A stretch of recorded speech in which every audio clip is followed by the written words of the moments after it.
دل میں ایک بزرگ گزرے ہیں جن کا نام ہے حضرت خواجہ قطب الدین بختیار کاکی۔ یہ مغل بادشاہوں کے پیر سمجھے جاتے تھے۔ میں نے ان کا مزار دیکھا، قطب مینار کے بالکل قریب۔ انہی کے نام پر قطب مینار بنایا گیا۔ نام تو تھا قطب الدین، لیکن کاکی کا لفظ ساتھ کہا جاتا ہے۔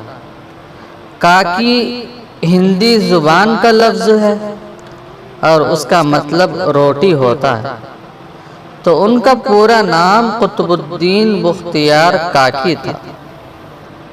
ان کے بچپن کا مشہور واقعہ ہے کہ جب انہوں نے مدرسہ جانا شروع کیا تو ماں باپ نے سوچا کہ کیوں نہ ہم اپنے بچے کی اچھی تربیت کریں۔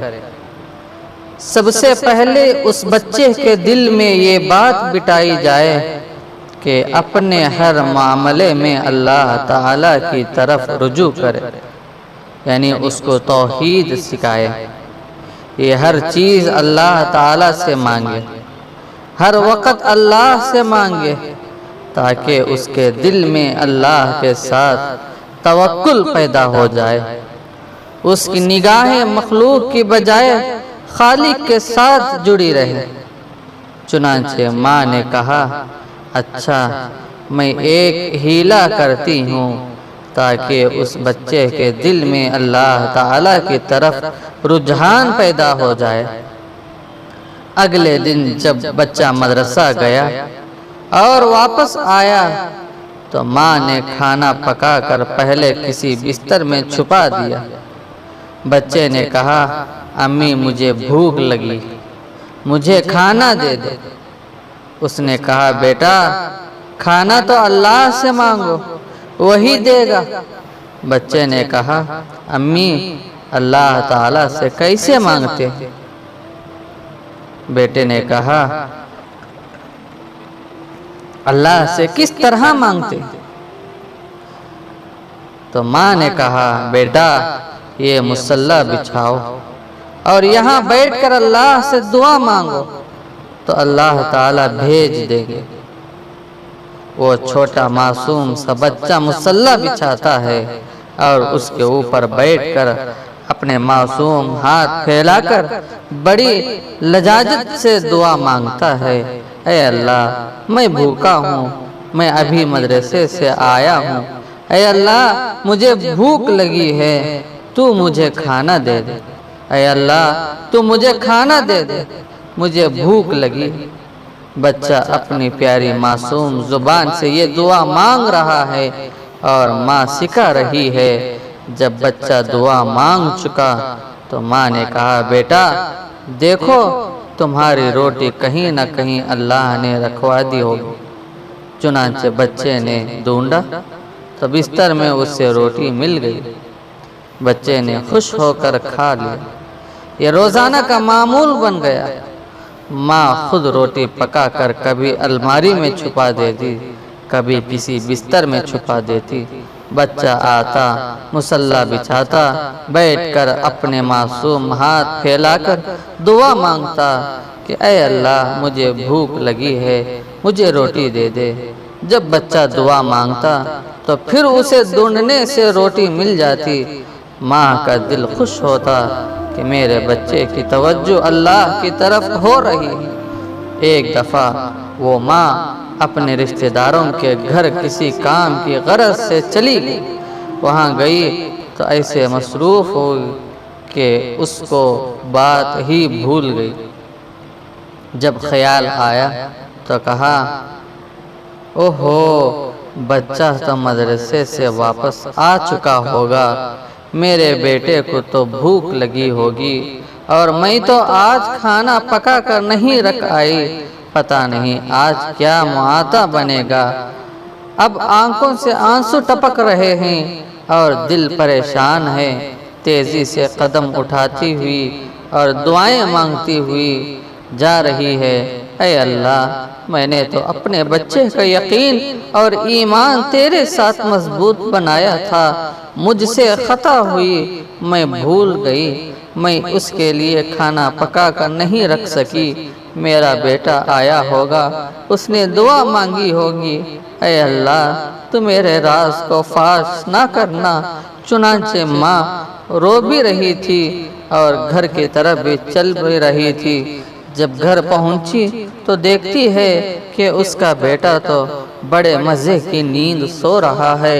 وہ سوچنے لگی کہ بھوکا تھا، شاید اسی لیے سو گیا۔ اس نے جلدی سے روٹی بنائی اور ایک جگہ چھپا کر رکھ دیا۔ اتنے میں بچہ اٹھا۔ ماں نے کہا، بیٹا تجھے تو بہت بھوک لگی ہوگی۔ اس نے کہا، امی میں مدرسے سے آیا تھا اور میں نے مصلی بچھا کر اللہ تعالی سے دعا مانگی، اے اللہ مجھے بھوک لگی ہے تو مجھے روٹی دے دے، آج امی بھی نہیں ہے تو مجھے اچھی سی روٹی دے دے۔ اور جب میں نے ادھر ادھر دیکھا تو مجھے بستر میں پڑا ہوا ایسا کھانا ملا کہ امی جو مزہ مجھے آج آیا ہے پہلے کبھی نہیں آیا تھا۔ دیکھا یوں ایک وقت تھا جب مائیں اپنے بچے کا یقین بنایا کرتی تھی، آج ہے کوئی ماں جو کہے کہ میں بچے کا یقین اللہ کے ساتھ بناتی ہوں؟ ہے کوئی ماں جو کہے کہ میں تو صبح شام کھانا کھلاتے ہوئے اپنے بچے کو ترغیب دیتی ہوں کہ ہر حال میں سچ بولنا ہے؟ ان چیزوں کی طرف توجہ ہی نہیں ہوتی۔ باپ ذرا سی نصیحت کر دے تو ماں فوراً کہتی ہے بڑا ہوگا تو ٹھیک ہو جائے گا۔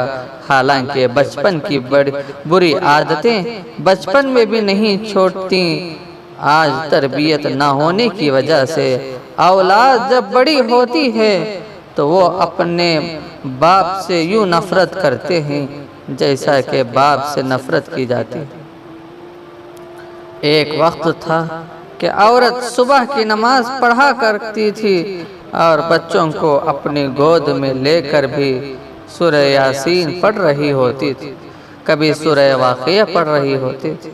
اس وقت بچے کے دل میں انوارات اترتے ہوتے تھے۔ آج وہ مائیں کہاں گئی جو صبح کے وقت بچے کو گود میں لے کر قرآن پڑھا کرتی تھی؟ آج تو سورج نکل جاتا ہے مگر بچہ بھی سویا ہوا ہوتا ہے، ماں بھی سوئی ہوئی ہوتی ہے۔ شام کا وقت ہوتا ہے، بچے کو ماں نے گود میں ڈالے اور سینے سے لگا کر دودھ پلا رہی ہے، ساتھ ہی بیٹی ٹی وی پر ڈرامہ دیکھ رہی ہے۔ اے ماں جب تو ڈرامے میں غیر محرم مردوں کو دیکھے گی، موسیقی سنے گی اور غلط کام کرے گی اور اسی حالت میں بیٹے کو دودھ پلائے گی تو تیرا بیٹا جنید بغدادی کیسے بنے گا؟ بتا کہ تیرا بیٹا عبدالقادر جیلانی کیسے بنے گا؟ ایک بات یاد رکھیے، باپ کا کوئی تحفہ اپنی اولاد کے لیے اس سے بہتر کہ وہ اپنی اولاد کی تعلیم و تربیت اچھے طریقے سے کرے، ایسا تحفہ کسی کا بھی نہیں ہو سکتا۔ اگر آپ اپنے بچوں کی بہترین تربیت چاہتے ہیں تو ان کی ماں کو تربیت کے اصول سمجھانے کے بجائے محبت دیجیے جسے وہ آپ کی اولاد میں تقسیم کر سکے۔ اگر آپ بااعتماد بچہ چاہتے ہیں تو بیوی کو اعتماد دیجیے تاکہ وہ اسے آپ کے بچے میں بانٹ سکے۔ اگر آپ اپنے بچے کو بہترین مقرر بنانا چاہتے ہیں تو اس کی ماں کی باتیں سنیے تاکہ وہ آپ کے بچے کو سنانے کے بجائے اس کی سن سکے اور اس کی قوت گویائی کو جلا بخشے۔ کائنات کے بڑے مضامین میں نہ پڑھو بلکہ چھوٹی چھوٹی باتوں پہ توجہ دو، اس کو راضی رکھو جو ہم سفر ہے چاہے وہ ہم خیال نہ بھی ہو۔ تمہاری اولاد وہ نہیں سیکھے گی جو تم کہتے ہو، بلکہ وہ کرے گی جو تم لوگ خود کرتے ہو۔